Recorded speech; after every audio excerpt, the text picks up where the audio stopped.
This is at the 4th. McIlroy, second shot. He likes the 3rd hole so much he decided to play it again. That is way left of the second green. Pretty good shot. Kurt, he had about 45 yards for his second. Wow. Now back at 4, McIlroy for par. And Kurt, that warm-up was a lot like Frank during rehearsal, just flawless. But once it's go time, all hell breaks loose. Frank, you take that? You gonna just sit there and take it? Frank, this is something you don't hear every day. He hit 4-iron into this par 5. What? Yeah. Oh my, that was a foot from being perfect. McIlroy with the putter, but not yet on the green. All right. That's a crazy 4. A lot of different ways to make a birdie, huh? Routine, Frank. 2 4-irons. And it's thick again. And Jim with the tucked hole location, no chance of getting this around the hole. This needs to cover. Ooh, it did. It did, but did you see the bounce when that ball's coming from the rough? It bounced about flag high. This could get fun. Oh, yeah, it's going to be a great second 9. And at 9th, McIlroy. Trevor, he's about to go on a lengthy journey. Good thing Frank's not navigating. He tends to get a little lost. Or maybe he is. Just need the right direction. Our friend Frank. It's okay. We'll get him a driver from tomorrow, Colt. With his first putt. Can he avoid the 3 putt? He has reached his destination. Yes, he has. And by the way, didn't want to say it on the front side. He has not 3 putted all week long. Dicey little shot, just popping it out. Look at this thing go. Oh, yeah. Deuce oh, Bigelow. Okay, just 2 behind now.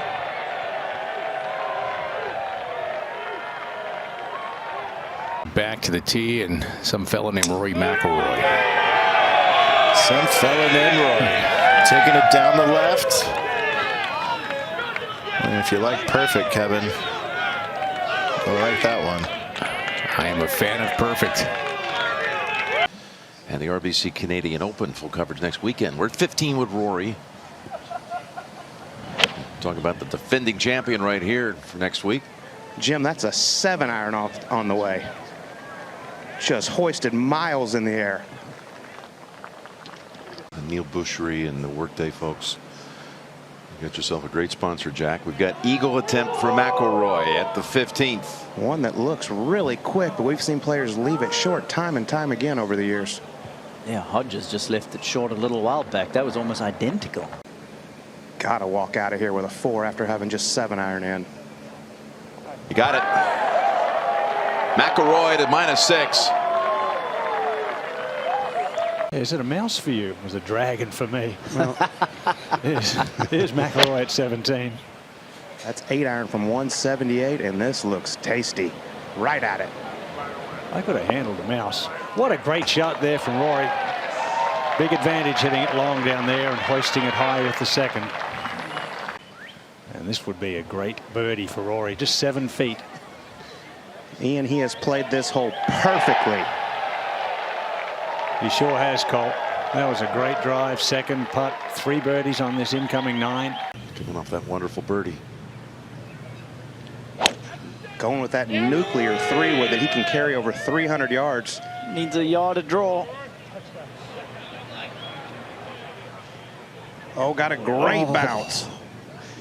That's huge. He won't know it yet. And I think that somebody's 1 under par, or he shoots 65 tomorrow and comes in 8 under par. You know, all of a sudden that means that Lipsky's got to shoot under par to win the golf tournament, and that may be a tough thing to do. I don't think it's as bad as you think it is.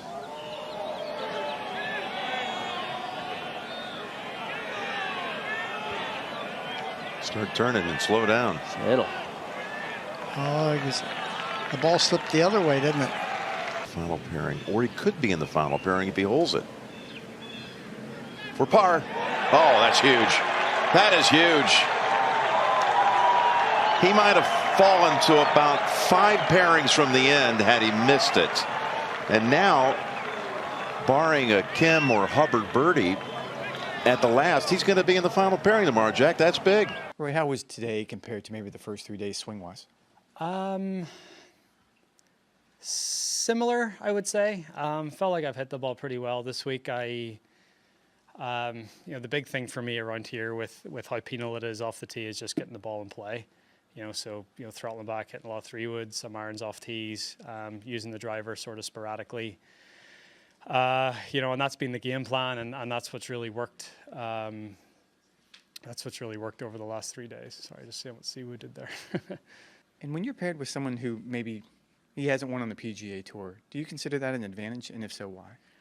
Yeah, I mean, look, it's a big tournament, and I've got quite a bit of experience in that, and you would like to think that gives you a little bit of an advantage, so everyone's going to go out there tomorrow, and regardless of where you are in the tournament, this golf course makes you a little uncomfortable anyway, so everyone's going to be feeling like that, and with the way the leaderboard is and how bunched it is, it's just going to come down to who can sort of hold their head the most coming down the stretch.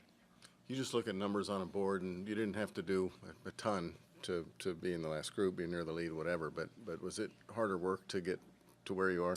Yeah. Looks deceiving a little bit. A little bit. I don't think I hit a green from the 8th hole through the 14th hole, and I played those holes in even par, I guess.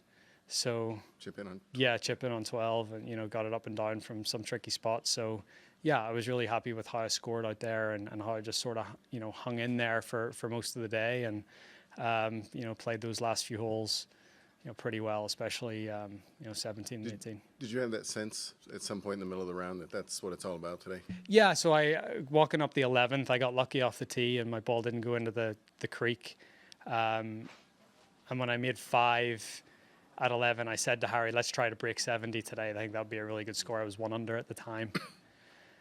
Or actually even at the time, and I chipped in on 12, and I was, trying to get, I thought maybe 14 and 15 were chances, but, I think, 70 out there, especially this afternoon at the time that we were playing. Obviously there was some really low scores this morning, and that's sort of what happens when the conditions are like this. Guys can go out and shoot a low one early on, and then the leaders have the toughest of the conditions. You just have to hang on.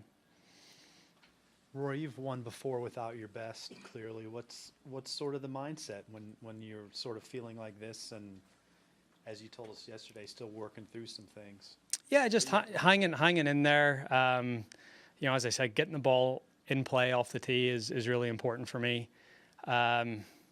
Yeah, and embracing it. There was a couple of shots out there when I missed the greens that I was, sort of looking forward to hit. And I think it's embracing that challenge and embracing the fact that you're probably not going to hit more than 12 or 13 greens out there. And it's I think with how my short game's been this week, it's it's something I've been able to fall back on, which has been great. First of all, it would mean a ton to me to win this tournament. I've played pretty well here over the years without really having a realistic chance to win. So, to be able to walk up that hill from 18 and get that handshake from Jack would be pretty nice. I won Arnold's tournament a few years ago, but he'd already passed by the time, so it would be be so nice to be able to do it, and have Jack be there and stuff would be really cool. Thanks for watching the PGA Tour on YouTube. To watch more, click here. To subscribe, click here.